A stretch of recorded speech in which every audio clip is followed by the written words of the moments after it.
Okay, we're going to today talk a little bit about the use of a handsaw. Many houses have been built with just handsaws and not power tools. And your teacher may very well be asking you to start with a handsaw and then progress to some of the power battery tools that you have probably seen in the shop area. So this is called a handsaw, panel saw, whichever name you like. It does cut, okay? Really important that you keep your fingers away from these teeth, okay? So if I needed to cut something, first of all, I would have made a mark on the board. We already talked about marks being precise. First, more precise, smaller pencil, less precise, fat, in this case, Sharpie marker.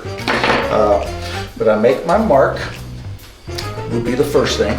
I would want my safety glasses on for this and other safety, whatever other safety requirements that your teacher has given you.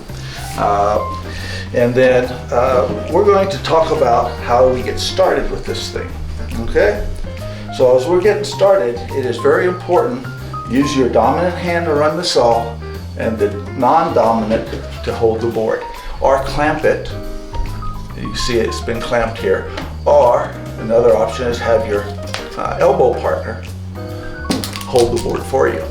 But nevertheless, this non-dominant hand needs to stay away once you're starting the saw. You'll use it to get started, but then it goes away.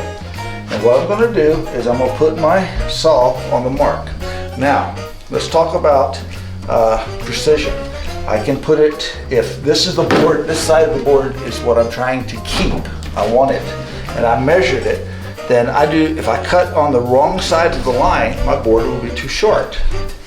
Okay? So see here, it would be too short. If I cut on the line even, it might be too short. So we will talk about the fact you always cut on the trash or the waste side. This is the keep side, this is the waste side. That way this board is the exact length that you want.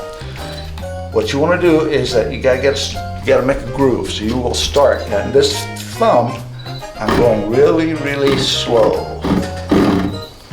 And I am going to just drag it back. And I want to do that about 4 times, 3 or 4 times. Okay? Like so. It's called a back pull. Okay, but once I get a groove going, it's really important. Now that the saw is seated, I can put my non-dominant hand over here when I get serious about cutting. Notice up to this point, I was very slow and very careful with this thumb. Do not put that thumb under here, ever.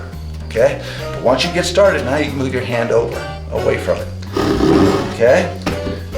Now I'm going to cut going both directions, long strokes. Don't force it. Let the saw do the work.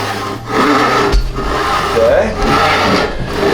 The steeper I make the saw, the more aggressive, i.e. the tougher it may be for you.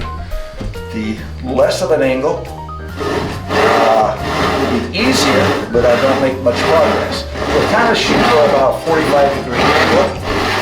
I am not pushing down on the saw much at all. Okay? I am just letting the saw do all the work. It's very important that you don't wear out your arm, because you may have several of these boards to cut. And you just keep cutting. You notice I'm holding this, and away we go.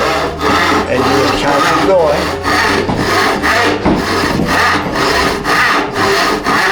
And that's kind of the idea. If you are wanting to keep this, you might have somebody over here ready to catch this as it falls. Or if I'm keeping this side, obviously it doesn't matter because I've got it on a table. Just beware of what's the keeper board and be nice to it versus the waste or the trash board that you don't have to be as nice to. So again, my suggestion is that you take a moment with your elbow partner and you practice making a couple of cuts by hand, each of you, and in fact critique each other. And help your partner with that. And again, as always, make it a good day.